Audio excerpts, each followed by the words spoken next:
বৃষ্টির দিন শুরু হয়ে গিয়েছে, যদিও বর্ষা আসে নাই। আমাদের দেশে কিন্তু এখন ডেঙ্গুর প্রকোপ খুব বেশি।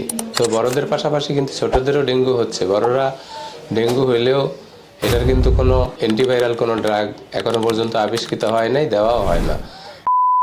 আমি সহকারী অধ্যাপক ডাক্তার জহুরুল হক সাগর। আমি ঢাকা মেডিকেল কলেজ থেকে এমবিবিএস এবং পোস্ট গ্রাজুয়েশন করেছি। তো ডেঙ্গুর মূল চিকিৎসা কিন্তু তার শরীরের পানিটা ঠিক রাখতে হবে আর জ্বরটাকে কমিয়ে রাখতে হবে। তো বাচ্চাদেরও যেহেতু ডেঙ্গু হচ্ছে, জ্বর চলে আসলে তা অবশ্যই দ্রুত ডাক্তারের শরণাপন্ন হতে হবে এবং এই প্রথম 5 দিনের মধ্যে আসলে সিবিসির পাশাপাশি NS1 পরীক্ষা করে নিশ্চিত হওয়া যায় যে ও ডেঙ্গুতে আক্রান্ত কিনা। আর যদি 5 দিন পার হয়ে যায় তাহলে কিন্তু IgM করা হয়।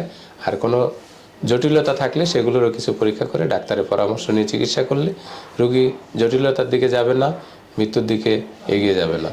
দ্রুত চিকিৎসা শুরু করতে পারলে শরীরের তাপমাত্রাও ঠিক রাখা সম্ভব।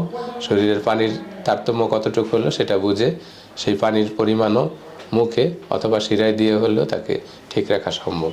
তবে অভিভাবকদের উদ্দেশ্যে পরামর্শ হলো, জ্বর হলেই তাকে অবহেলা না করে ডাক্তারের কাছে চলে আসবেন এবং সত্যিকারের যদি ডেঙ্গু হয়েই থাকে ডাক্তারের পরামর্শ মতো চিকিৎসা শুরু করবেন এবং ডাক্তারের পরামর্শেই আবার চিকিৎসা শেষ করবেন।